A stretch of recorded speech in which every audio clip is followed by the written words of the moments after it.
Yes, it's not doing the job. Not that you become a celebrity behind bars. No, nobody is behind bars. Mentions any of these big thieves that are behind bars. They turn to celebrities. So perhaps we should go to the matter at hand. Yeah. Well, first of all, honestly, maybe we should go to some people think that all of these challenges we have in this country, the National Assembly could address a large chunk of it if they put their best foot forward.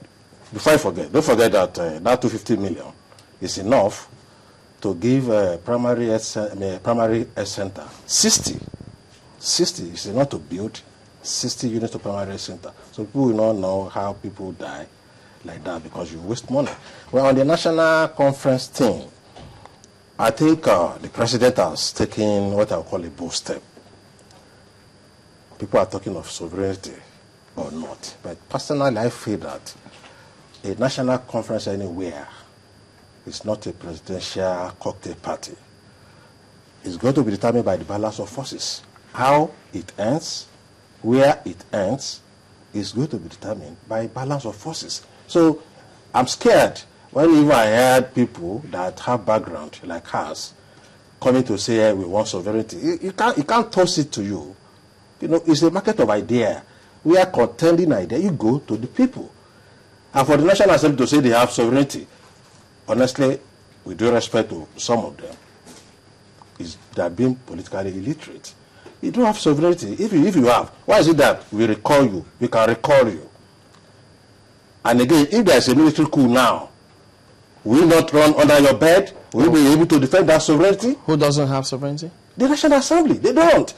To say that if you set up a sovereign national conference, it means true sovereignty. No, what you just have is just part of our sovereignty that we gave to you, which can be withdrawn. For the matter that we can tell you to come back, that we don't want you to be a senator or what have you, then you ask yourself.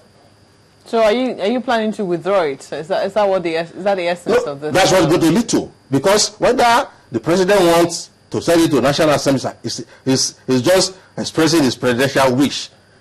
If the people want a referendum on issues, they must struggle for it. They must fight for it. Okay, you want the elite, the political elite, who are the main cause of the wahala. Because in the first instance, we may not even come to this level of crying for sovereign national conference if we had development and good leadership. But because those things are not available, so everybody is looking at Nigeria from the perspective of me or ethnic nationalism. But this thing is real. We must discuss. We must. And to say that all those issues will still be referred to the National Assembly, to me, it's not good enough. But it's not for us to come to on TV or radio to condemn such. It's going to be a political battle. So how do we gauge the weight of opinion at the end of the day? If some say, well, let's take it to the National Assembly, and others say, well, we don't want it to go to the National Assembly. We own the power. The power belongs to us, the people, so let it be the way we want it.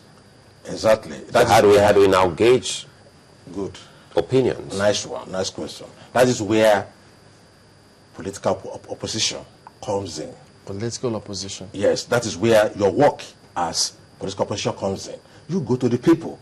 I'm surprised too that even some of the so-called opposition governors, though most of them are not even Democrats, because if they are, they will have given local government autonomy, because those things flow. We don't look up alone, we look down. But some say political class has nothing to offer in this, including the last guest. I'm talking of political opposition now.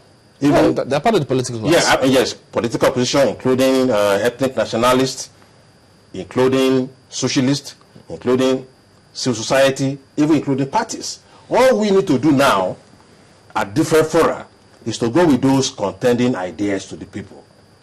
Assuming now that an ethnic nation like Yoruba have different fora and they agree that these are those things we agree on, and we want it to be on the referendum. In fact, you have even conducted your referendum. If I were a governor of one of these states, I, on my own, because there's no power that says you cannot conduct your referendum. There's no power that says you cannot even have your sovereign state conference. Referendum on what? On issues, on federalism, on education, on even unity of the country. So if they conduct their referendum, maybe 2 or 3 states, what becomes of it? Good. It's not that a governor will just come and say, come, let's talk. No. I'm talking of developing a political process from the root. If a governor is genuinely interested, beyond talking of we want sovereign national conference, and you go back to your office, if you really want change, it will not come like a birthday cake. It's not going to be like that. You go to the street, you go to the market, you go to the villages, and raise those issues. By the time people in Lagos, Ogun, Oyo, Ondo come together and say, these are the issues on education, federalism, on unity, on nationalism, and what have you. These are our agenda, and you put it to referendum.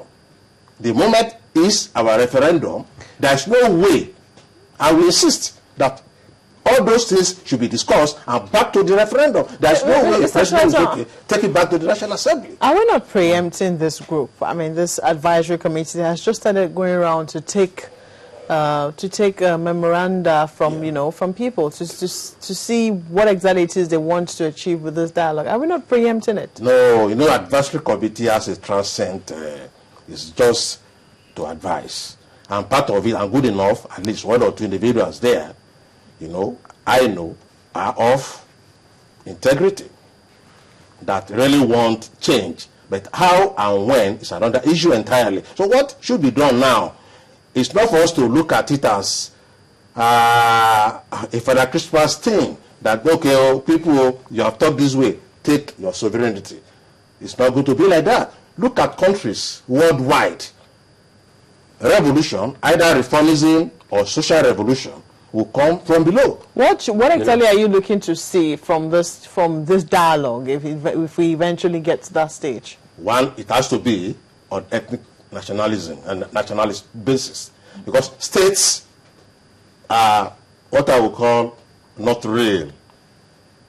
Not real. Yeah, Osho can state his name, can change his name. Yoruba, Ogun can change his name. Yeah, what is real? It has to be changed in the constitution. What I'm saying is, I'm a Yoruba man. No matter what level of constitution, you cannot change me from being a Yoruba man. It's not in that plan. So ethnic. Yeah, but if you have to change those names of the states, it has to alter the constitution. No, I'm only raising that as an example. Okay, that, I thought they were not real. Any conference you want to do in Nigeria today should be based on ethnic nationalism. You know, you're a member you're of the Grassroots Watch. I want to take it down to the grassroots because you just told us the importance of starting from the scratch. You know, you come in here, a lot of people come in here, lawyers, engineers, people from all political divide. How do we have a voice from amongst the people? When I'm talking about the people, I'm talking about those truly who are the people in the grassroots. How do we get to hear a market woman, a trader, a plumber, a traditional ruler who is not of the big type come to this conference to talk? Good. Just last week, immediately that thing came up, we launched Civil Society National Confab Sensitization Coalition, which is basically to look at these individuals and organizations that are at grassroots. We go there. We are starting right away from Ibadan. We look at market women, we look at farmers, those issues that concern them immediately. Yes. Could you comment on, add this to your conclusions? Because Egwandotone says, look, is it not the same elites that will find themselves in the national conference who are the people that will talk? Good. That is what we are trying to avoid at that coalition now. Because it will be useless to say, okay, well, let's the governor pick those who are going to represent their states. Let's go to the roots. We have the market women, we have the farmers, we have the teachers. You're talking about people who can articulate the views of the people and bring them forward. Don't let us have content for these people. They can articulate more, and they articulate genuinely. I've been dealing with farmers now for over 20 years, and I'm telling you, it's because we have content for them. They at least have content for them, and that's why. No, honestly, and that's why you can even have somebody like Ashwa Tinubu, you know, imposing his daughter without allowing referendum. Because these are also the people. No, without allowing a referendum market women, because you think they don't know what they are doing. So we must listen to them. Something applies to Obasanjo. imposing, a president for the nation, because he thought we can